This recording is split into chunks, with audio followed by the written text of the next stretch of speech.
A Madison couple doesn't measure life in minutes, but in heartbeats. They're thankful to count each and every one after a heart-wrenching experience involving their new triplets. Jamie Perez shares their journey.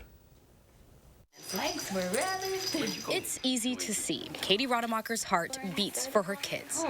He never felt so sad. The boy there in blue started his life with a heart that beat to a different drum than the rest. He is a very relaxed little guy. It's almost like he's like, I've been through some stuff. Quite a lot of stuff, actually. Several months ago, when Katie was 20 weeks pregnant, she and her husband, Brooks, were faced with a heart-wrenching turn of events in their pregnancy. I knew it wasn't good when 3 doctors came in after the scan and sat down and said, I think we need to get your husband on the phone. Elliot had a hole in his heart and a critical heart defect. 2 big arteries that come out of the heart were switched. You're going to recirculate blue blood into the body and red blood back into the lungs, which really you can't live that way. Definitely the mom side of me just going, what do you mean something's wrong with one of my little boys? Making matters worse, Elliot and his brothers were born more than a month early at UW Hospital. 1 week into his life, doctors performed a procedure to see if he could handle full surgery a few weeks later. After we got through the surgery, I felt like I could breathe again.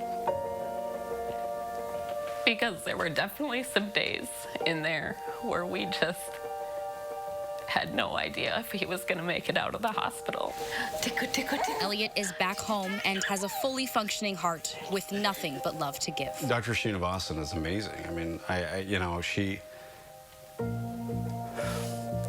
she took the time every single meeting to recap what was wrong with Elliot. Seeing my wife so happy after what she's accomplished.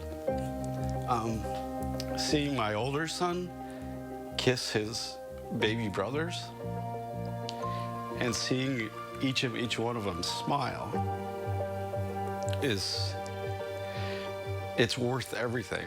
With the future, the family can now look forward to. You can do anything, because look at what you did by the time you were 8 weeks old. Everyone's heart now beating as one. Oh, that's nice. Yes. Oh my gosh, look at Elliot. In Madison, I'm Jamie Perez, News 3 Now. Handsome little boys. Today, Elliot is doing well. He will need to have a cardiac care team with him through adulthood, but his long-term outlook is good, and he likely will not need any more surgeries.